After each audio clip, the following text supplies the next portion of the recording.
Bienvenue sur mon tutoriel numéro 138 et aujourd'hui on va voir comment restaurer une page sur SQL. Restauration d'une page. Alors sur SQL on peut restaurer une page de données qui peut être corrompue. On appelle ça la restauration par rapiessage. On va remplacer donc une page défaillante.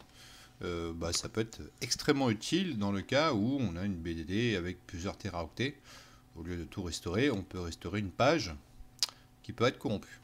Alors, on va déjà supprimer la base, sauvegarde, on va la créer, on va créer une table, on va insérer une valeur, je vais la backuper, elle est backupée, donc je vais regarder la page que je peux corrompre, bien sûr à ne jamais faire en production, hein, c'est juste une simple démo, donc je vais prendre la page 80.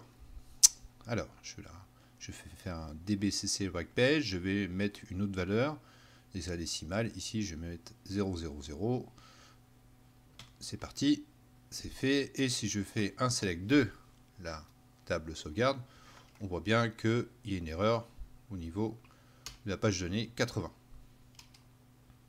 qui est ici, d'accord?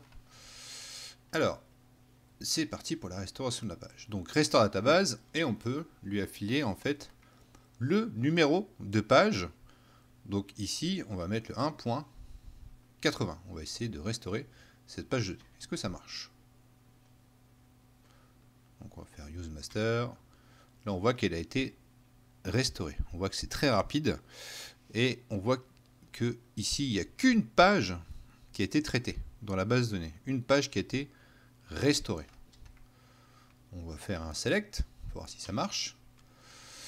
Alors la base, on ne peut pas sélectionner la table après l'avoir restaurée parce qu'elle a un restore pending. Ce qu'il faut faire en fait, c'est faire un tail log backup pour pouvoir restaurer cette page. Donc on va faire use master et on va restaurer déjà la page ici.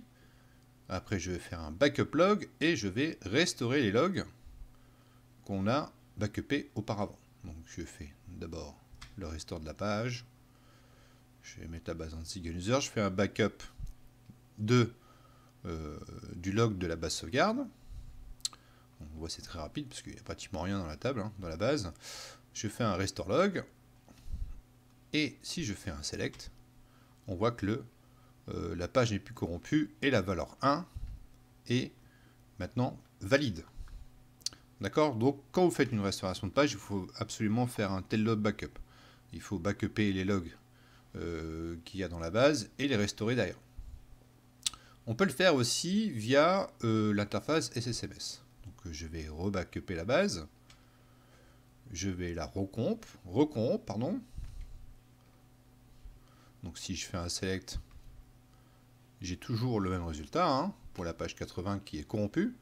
Donc je peux y aller par l'interface graphique. Je fais tâche, restaurer, page. Et on voit que SQL est assez intelligent pour détecter la page qui est corrompue. Et on voit qu'ici, que lors d'un restore, il fait automatiquement le tail log, un tail log backup et un tail log restore. D'accord? Donc je fais OK. La base de données a été restaurée. On voit que c'est très rapide. Que donne le select? Et on voit que le select ici a très bien marché.